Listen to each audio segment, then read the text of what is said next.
Hey everyone, Josh here with Fresh Start Customs, and today I'm going to be showing you guys the new Diecast car display case. You may have seen my larger display case. I've been on vacation for a little bit. This is the first video coming back from vacation. Like I showed you guys in the previous videos, what I was doing on vacation is I did buy myself a razor here. It looks just like this one, except bigger scale. And I'll show you a photo of that here real quick. So pretty much I was driving that around for most of my vacation, having a lot of fun with that. And now that I'm back, I got a die-cast model of it. And then I made this little display case. I have got a larger display case, but I wanted to make one for die-cast cars. That's why this one is a little bit longer than what my vehicle is, because most die-cast cars are up to 11 inches long. This one's shorter. But I have a 12-inch inside by 6 inches wide by 5 1/4 high.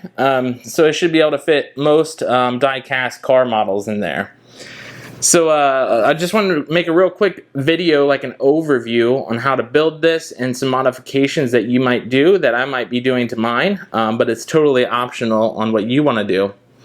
So basically, to build this, let me move this slightly back here a little bit. I'm going to just show you the top here. As you can see, it is a removable top and bottom, and then it has a track system here.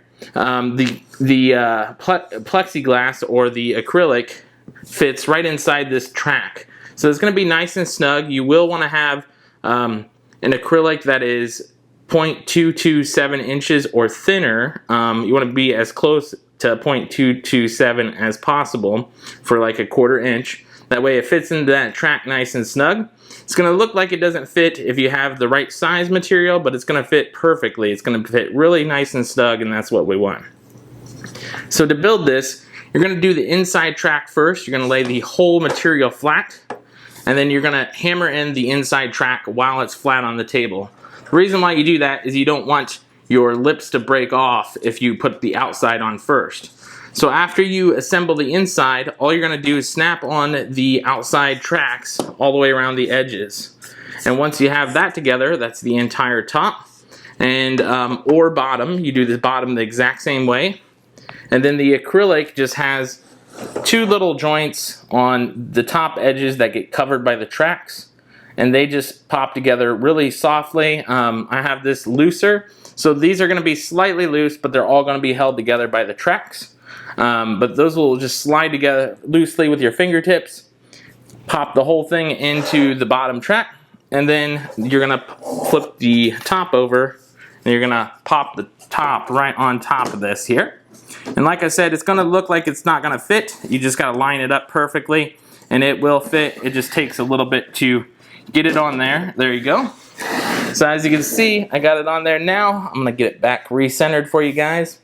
And that is the entire display case there.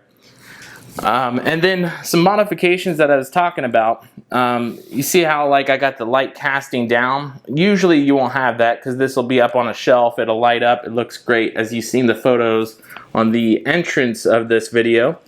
But if you do have to have a light casting above it, all you would have to do is cut out a section on the top here in the design, lay a piece of acrylic the exact same size as this inside track here, and then you can even cover up that acrylic with another piece of wood if you want to, or you can just let the acrylic sit in there and it'll be like an open sun top there.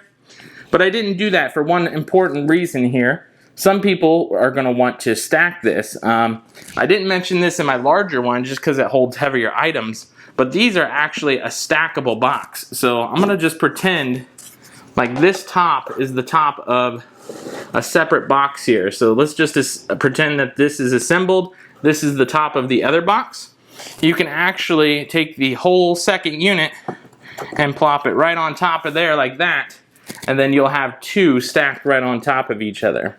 So that's kind of a hidden feature that I added in there. That way you can stack multiple die-cast cars next to each other or multiple items next to each other. I recommend not putting super heavy items in there.